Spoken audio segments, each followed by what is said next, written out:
¿Saben lo que me quita el sueño? La locura. Pero no hablo de esa locura que te incapacita, que te deja a merced de tus vecinos, de las circunstancias. Hablo de la locura de la que hablaba justamente Erasmo de Rotterdam en su Elogio de la locura, que más bien me parece que podríamos cambiarlo por Elogio de la lucidez desenfadada. Aquí Erasmo lo que expone es a la locura, que también se utiliza en otros libros como la estupidez, como aquella que utilizan los bufones de la corte en este caso, para exponer la tiranía, exponer los vicios de la época, entre otras cosas. La locura, por lo tanto, se convierte más bien en esa suerte de habilidad para quitarnos el velo que nos cubre el rostro y poder ver más allá de convencionalismos, más allá de costumbres, qué es lo que sucede en el mundo, e incluso reírnos de aquellos convencionalismos en sí mismos. La risa puede ser peligrosa a ratos. No por algo la denunció de algún modo Aristóteles, y de hecho aparece como un libro apócrifo en El nombre de la rosa de Umberto Eco, un tratado sobre la comedia. Por otro lado, la locura también nos podría llevar a la ira, que de manera paciente, y sé que suena contradictorio, paciencia con ira, podría llevarnos a rebelarnos contra nuestra situación. Por mucho que mucha gente nos haya dicho que esta es inevitable. Y así, en su ensayo contra la censura del año 2007, el escritor sudafricano J.M. Coetzee habló justamente sobre Erasmo de Rotterdam y su ensayo sobre la locura, aduciendo que lo que Erasmo pensaba era, a partir de una no posición, la posición en este caso del loco o del estúpido, criticar tanto al clero como a la nobleza, pensando que justamente al estar criticando a ambos bandos podía librarse de la represalia de uno u otro. La lección histórica fue que Erasmo en realidad fue perseguido por ambos bandos, dado que esta no posición fue tomada por ambos como una posición en sí misma. Erasmo estaba convencido de que la verdad, al ser enunciada por el bufón, el loco simpático, perdería de algún modo su severidad y más bien daría risa. Lo cual en parte es cierto, pero no del todo, y aquí me permito contradecir ahora a Erasmo y de algún modo tomar las enseñanzas de Coetzee. La verdad nunca pierde su validez y su poder, incluso o a pesar de quien la diga, siempre la va a retener, ¿no? Y es más, aunque los locos están más allá del deber y de la diplomacia, la verdad como tal solamente es bienvenida por el poder cuando se ataca a quienes están por debajo del mismo, no cuando se ataca a la vórtice del poder, a la cima de la pirámide, porque en este caso la verdad, justamente, y más todavía a través de la risa, va a ser mucho más peligrosa para el poder, socavando su estabilidad. La verdad siempre desestabiliza. Y en este caso, hablando de desestabilizaciones, voy a hablar sobre la película del 2008, Revolutionary Road, dirigida por Sam Mendes y basada en un libro de Richard Yates, del mismo nombre. En este caso vamos a hablar sobre deserciones, vacíos desesperanzadores, abandonos de vocación, convencionalismos, y también sobre justamente lo que acabo de decir, cómo la locura se sirve de la verdad para desestabilizar el orden simbólico existente. Bienvenidos a este espacio, el día de hoy cinematográfico. Soy prisionero del insomnio y esto es Relatos Insomnes.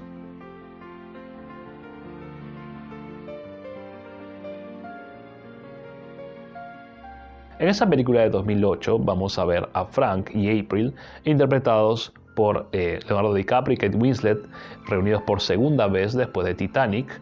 Un matrimonio gringo aparentemente típico, ¿no? Tienen una casita, tienen 2 hijos, comparten actividades con los vecinos.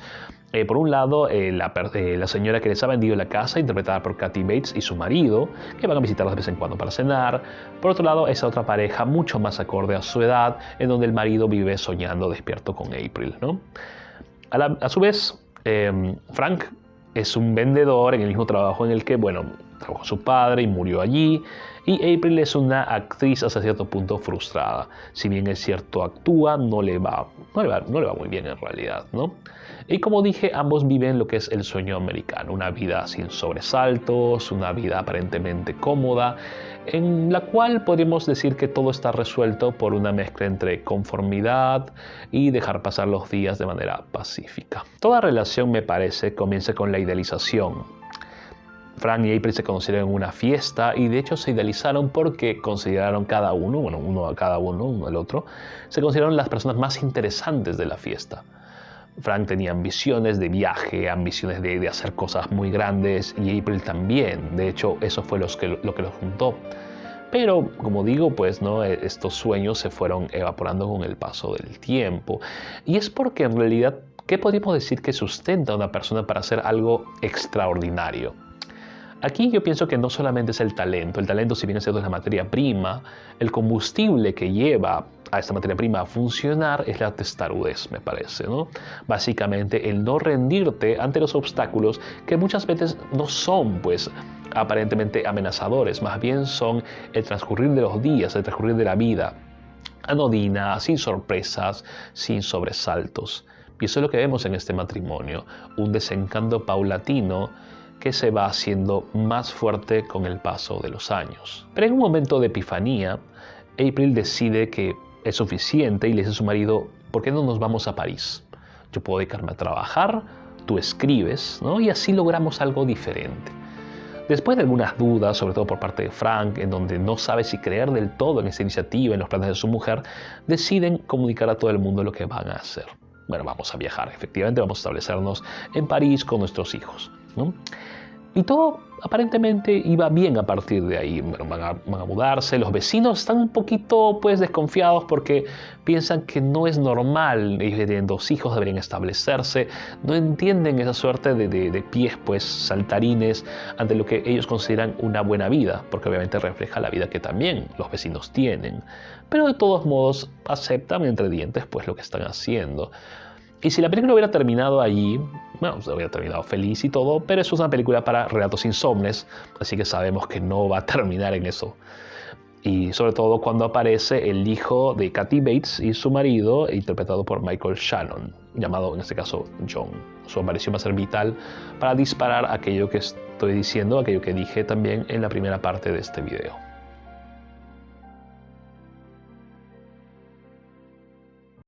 John es matemático, o lo era antes de los electroshocks. Nunca se nos dice qué sucedió, pero podríamos decir que la sociedad lo tildó de demente. Un poco brusco en sus maneras, avergüenza a sus padres en la visita, pero conecta con el matrimonio en relación con la decisión que tomaron de irse a vivir a París. Cuando John les pregunta de qué huyen o qué los espera en París, April responde que los espera un modo diferente de vivir. Y Frank acepta que quizá están huyendo, escapando del vacío desesperanzador en el que se ha convertido su vida. Admirado, John les responde, mucha gente puede ver el vacío, pero se necesitan agallas para ver lo desesperanzador. Frank y April sienten que han conectado con John, ya que es el único que entiende sus deseos de viajar. Deseo que, como mencioné, es visto por sus vecinos y amigos como incomprensible, contrarios a la estabilidad que se espera en una pareja casada con hijos. El establecimiento es una regla no escrita, pero obedecida a cierta edad. El problema surge ante un nuevo embarazo de April, por un lado, y por el otro lado, cuando Frank recibe un ascenso o un potencial ascenso en su trabajo. Ambas circunstancias contribuyen a enraizar un poco más al personaje de DiCaprio, lo que lo lleva a discutir amargamente con su esposa. Y básicamente decir que el viaje siempre fue una locura y que mejor es quedarse en donde están. Decepcionada de su marido, de la falta de agallas que, bueno, básicamente muestra, termina confesándole al vecino que está medio enamorado de ella lo que sucede y en un arrebato de pasión, bueno, más que de pasión, un arrebato depresivo, termina acostándose con él. El vecino le suelta entonces que la quiere, pero ella básicamente rechaza sus requerimientos amorosos sin mucho trámite.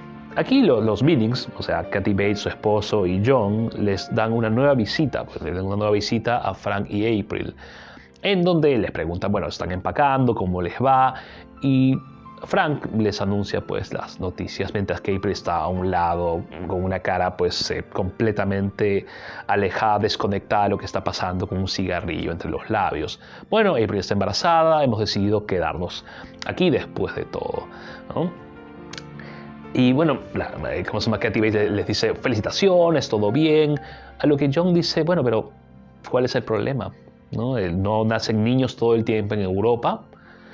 Frank le responde que es muy irresponsable de su parte traer un niño nuevo al mundo sin prospectos económicos estables. Y aquí vemos justamente el desenvolvimiento de este loco, entre comillas, que en realidad es el más cuerdo de toda la mesa. Le dice, bueno, el dinero es una buena razón, pero nunca es la verdadera razón. ¿Qué sucede? ¿Qué pasa contigo? ¿No? Y de hecho, poco a poco su tono se va haciendo más iracundo, más agresivo, ¿no? Y si por un lado vemos al principio, cuando John recién aparece, una suerte de relación empática entre Frank, April y John, el matrimonio que entiende que John los comprende mejor que nadie, ¿no? Sobre el vacío desesperanzador. Ahora cuando esta frase, el vacío desesperanzador, vuelve a aparecer en boca de John, cuando le dice, bueno, ¿qué pasó? ¿Te gustó el vacío desesperanzador después de todo? Ahora Frank explota en cólera, porque sabe que John ha puesto el dedo en la llaga al final. Es mucho más fácil no hacer nada para no fracasar. Así, Frank explota en cólera, le da un manotazo a la mesa, le dice, básicamente lo tilda de loco, porque obviamente, como había dicho, la verdad, muchos creen, en los labios del loco pierde su poder, pero en realidad no lo hace. Como dije, la escena se vuelve mucho más tensa. John le dice, lo tilda de cobarde, básicamente hay una línea desgarradora en donde él dice, ¿no?, que del único que él no lamenta, ¿no?, es que no será ese niño. Lo único que se alegra es que no será el niño que April tiene en el vientre. Esta escena, este rompimiento, pues, entre lo que podemos llamar buenas costumbres, que en realidad muchas veces es hipocresía, la hipocresía de no llamar las cosas por su nombre, ¿no?, se desenvuelve también y abarca, cuando John y su familia se van, una pelea entre marido y mujer en donde ambos, pues, se tiran el uno al otro lo que ha sucedido, y April sabe y acepta que John después de todo tiene razón. Ambos se han conformado con el status quo por miedo, por mediocridad, porque no se atreven a salir, sobre todo él, del vacío desesperanzador de la conformidad. No voy a adelantar más de la película, no les voy a decir en qué termina, eso les encargo a ustedes, pero básicamente estoy analizando sobre todo esta escena y cómo tiene que ver con lo que es justamente vacíos desesperanzadores y abandono de vocación, si es que existe en realidad.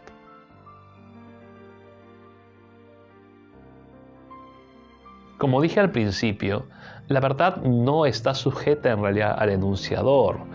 Si esto hubiera sido así, Frank simplemente se hubiera quedado ignorando lo que decía John, si creyera en realidad que es un orate y que sus palabras no tienen sentido.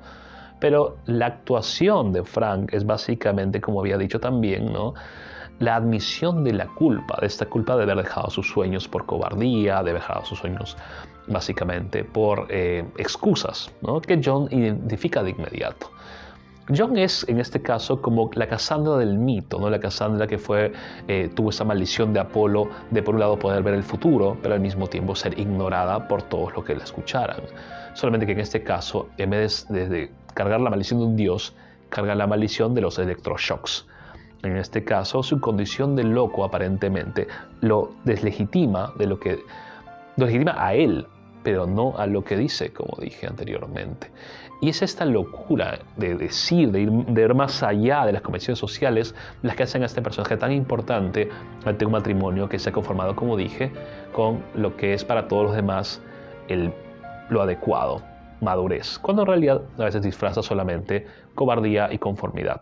Hace unas semanas hablé en este mismo canal de la película de Adolfo Aristarain, Lugares Comunes, en donde, también hablé de esto, el padre y su hijo tienen una discusión acerca del futuro, ¿no?, cuando el padre le dice que el futuro es una trampa del sistema para que la gente sea cobarde.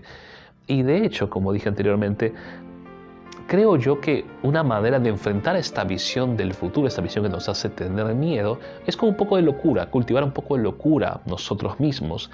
Pero la locura que es básicamente no conformarnos con tener miedo, no conformarnos con aquello que nos dice la sociedad constantemente, que debe ser adecuado, ¿no? Porque el miedo, en su básicamente omnipresencia en nuestro mundo, nos lleva a lo peor de nosotros, nos arrebata lo peor de nosotros, en este caso nuestros sueños, nuestras vocaciones, nuestros planes, y nos puede llevar justamente a vivir en este vacío desesperanzador en el que mucha gente vive pensando en que no debería haber seguido lo que quería en primer lugar. Recomiendo la película, es muy buena, Revolutionary Road, o Camino Revolucionario, creo que es en español, de 2008, dirigida por Sam Mendes. Es como dije, les va a quitar el sueño en realidad. Y aquí viene el momento donde recomiendo mis redes sociales. Ya saben, en Instagram relatos_insomnes, en TikTok relatos.insomnes. Y en mi canal hermano, si quieren seguirlo, Prisionero del Insomnio en YouTube y también en las redes sociales antes mencionadas. Si pueden, denle like al video, suscríbanse al canal. Estoy viendo que algunos videos todavía tienen mucha gente no suscrita. Y sinceramente yo antes, cuando recién comenzaba a ver videos en YouTube, no me suscribía a nada hasta que comprendí que con eso se ayuda al canal y sobre todo motivan a la gente a seguir creando material. ¿Okay? Bien. Este ha sido Prisionero del Insomnio, Ratos Insomnes, y les deseo buenas noches.